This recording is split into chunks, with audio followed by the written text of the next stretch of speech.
So starting on the 22nd of March, I'm going to run 200 marathons in some of the most extreme places on the planet as part of our campaign to get organisations to run blue. The reality of that is that we are facing an absolutely massive water crisis right around the world, but we're blind to the nature and extent of it. I've been out there, I've seen it on the front lines, and I want the whole world to not only see it, but to take action to help to solve it.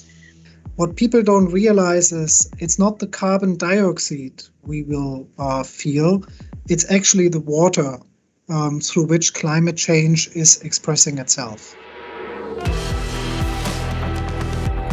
For many Bayer employees, this is really an opportunity to engage on a very, very important cause.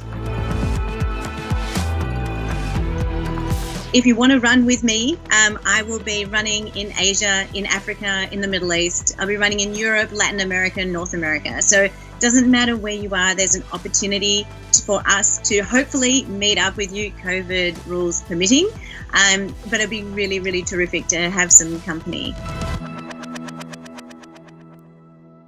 Welcome, everyone, to today's live talk, in which we will talk about a very exciting challenge and opportunity. I'm Kate Hayes from Communications at Bayer AG, and I will be your moderator for today's talk.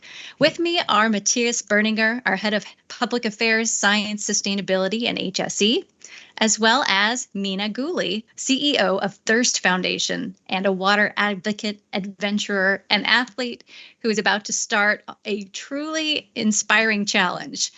Now, Meena, I'm hoping that you can give us a little bit of background. I know you're an ultramarathoner, that your campaigns have reached literally billions of people across the world, and that you've been voted one of Fortune magazine's 50 greatest leaders in the world, which is incredibly impressive. And you're about to embark on another ambitious campaign to fight the global water challenge. The reality of that is that we are facing an absolutely massive water crisis right around the world, but we're blind to the nature and extent of it. I've been out there, I've seen it on the front lines, and I want the whole world to not only see it, but to take action to help to solve it. We have no time to waste, because in the next 20 years, more than 6 billion people on the planet will be facing water shortages. This is not something we can sit by and ignore. So we came up with the concept of Run Blue, which is a campaign that has one goal, which is to get us all to act on water so that we can solve the water crisis together.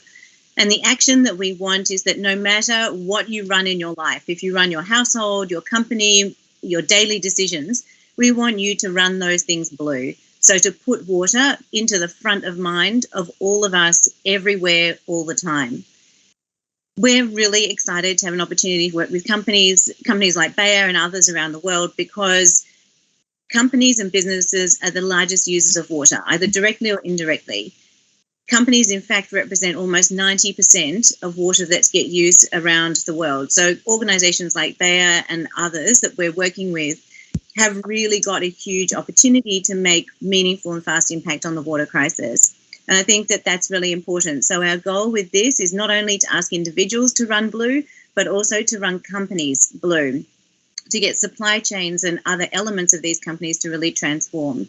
So how do we get people to sit up and take notice in a really crowded environment and a really big media news cycle? Well, sometimes you've got to do something a little bit out of the box, and sometimes you've got to go further than you think is possible in order to demonstrate the power of every one of us to create real meaningful change.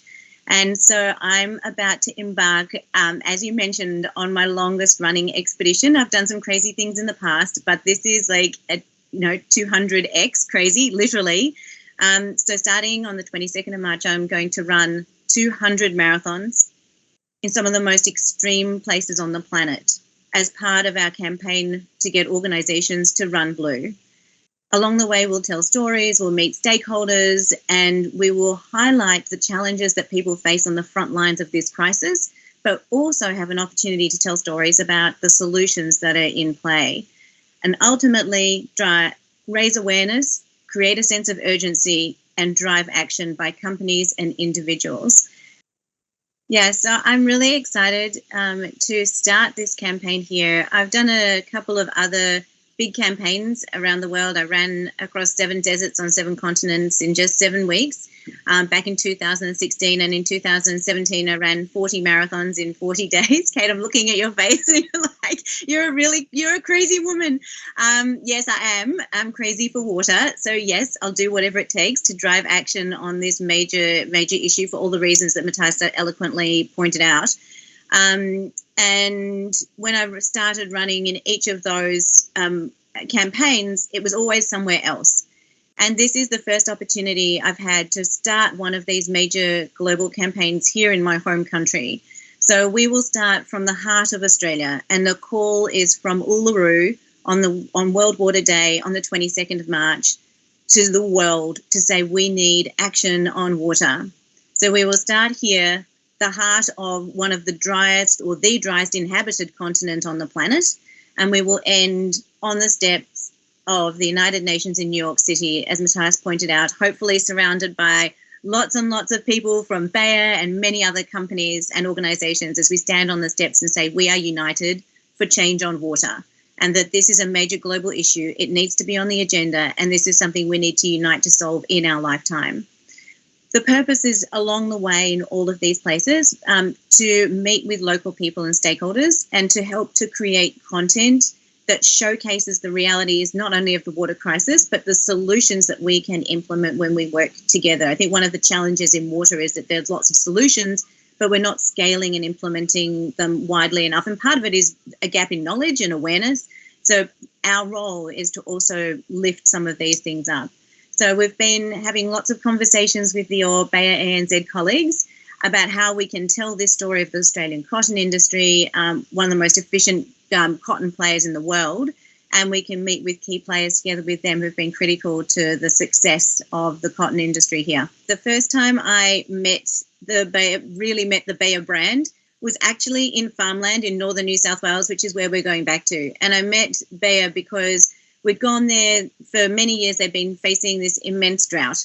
And I'd met farmers, a woman who was a farmer in the local coffee shop, unable to really learning how to pour coffee because it was the only way she could put food on the table because they'd been decimated by drought. And the more farms I went to see, the more I realized there was a massive discrepancy between those that were really suffering and those that were actually okay. And when I got to the bottom of it, when I asked the farmers what the difference was, they said, we've been using this incredible new seed, and it's giving us these longer fiber cotton, which means that we get paid more money. When the times are good, our yield is great, and we're getting an immense amount of money for the cotton that we're able to sell. And that's tiding us over in these times of drought. And it turned out that the cotton was yours. Matthias, I understand that Mina is here because Bayer is joining in this campaign. And I'd like to ask you more about that. Why are we doing this, and why is water such an important topic at Bayer? I've met Mina, I want to say a few years ago now, and she is one of the people that inspired me to think much more about water than I have done before. If you think about climate change, everybody talks about that topic. What people don't realize is it's not the carbon dioxide we will feel, it's actually the water through which climate change is expressing itself. So there are floods. We've seen floods in Germany hitting some of the Bayer employees very surprisingly last year. There are droughts that we have looked into in Mina's home country, Australia, but our customers around the world face these kind of weather events. There is the problem of water pollution, a big one we should not underestimate. And last but not least, there is the problem of wet bulbs, of extreme heat that so many people face today and many more people will face in the future. Water is the molecule we need to look out for in order to adapt to climate change and in order to accelerate the reduction of carbon emissions. Now, you could argue the world has changed a lot since the Russian invasion of Ukraine. Why would we still focus on the topic? And the reason why we still focus on the topic is it's always getting postponed. There's always a more important topic than water. And we are not only running out of water, we are also running out of time. And the idea is that together with other companies, together with the United Nations, we draw more attention to the water topic. For the first time in our generation, there will be a global UN high-level conference on water. The last time this conference happened, roughly 4 billion people were on this planet. We will be 8 billion people in March 2023. So our hope is that by then, more people care about the topic than today. Bayer has capabilities like no other company in agriculture to help to adapt to that.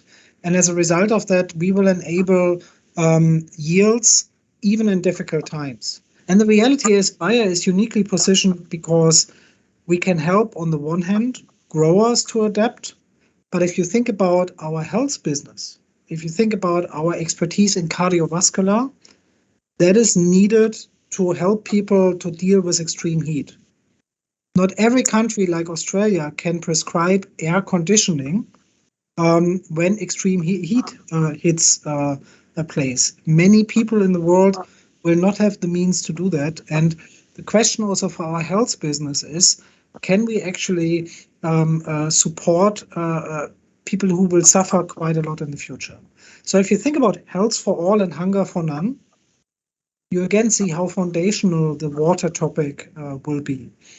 But Kay, it's not even just about the seeds. It's also about thinking differently. Like Matthias is saying, it's about thinking about not only in the box of we need to solve this problem at a grassroots level with millions and millions of farmers across the world, but it's also about thinking on the flip side of there are health-related issues associated with a warming climate, and how can you solve those, and how can you think differently about approaching these problems. So I really do think that a lot of the way that we will adapt and adjust and mitigate our risks is through innovation. And I'd like to know, Matthias, how can Bayer colleagues around the world be part of it? For many Bayer employees, this is really an opportunity to engage on a very, very important cause. Mina said that water is everything, but we treat it as if it worth nothing. I think that is what we need to turn around. Yeah? People need to understand, A, how important water is, but B, that we can do something about it. We host 6 virtual mobilizations. So if you follow me or follow Thirst Foundation, I'm sure, Kate, you will share the information and share the links. You can sign up. It's free to participate, and your miles count to make a real difference to meaningful change around the world. I think it's sometimes really easy to look at these big, massive global problems and think, wow, I'm just one person. What can I do? But the reality is, in an organization like Bayer, you can do a whole lot. Even just as a private individual standing outside, you can also make smart choices. You can stand up. You can share information about the crisis and the solutions. And you can make a difference in the products that you buy and the organizations and the movements that you be a part of. So I just think, it is a big, these are the problems that Matthias is talking about are massive, but we can solve them. You don't have to run. Even if you have a story to tell, please reach out. If you have something to share, maybe you know of a story or something interesting in your local environment, please let me know. I don't do these marathons to break world record pace. I don't do them for any records. I do it 100% for water. So if you have a story, if you have an innovation, if you have a solution, if you just want to say hi, please just reach out, because the more people that are part of this, the more change we make. We set out on this journey and with the philosophy that individually you can make an impact, but together we can change the world. So the more people we can bring along on this journey, I don't care who you are or where you're from, you have the capacity to do incredible things on this planet just by sharing your story. So please get involved in the campaign. Mina and Matthias, thank you so much for joining me on this live talk. It's such an important topic. I'm personally really excited. I do like running, and I haven't been very good about it lately. So I think this is the motivation I needed to get back into it. And to recap for everyone, this first virtual global run will take place on World Water Day, March 22nd. You can sign up to support, whether you actually run or you're virtually running or supporting in another way.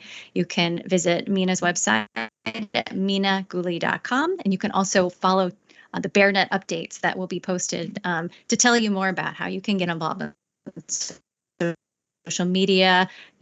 Please use hashtag #RunBlue and hashtag Team Bear. We can find and encourage each other. So it sounds like there's a lot of good opportunities to get involved up ahead. Thank you guys for watching and wish you all a great day.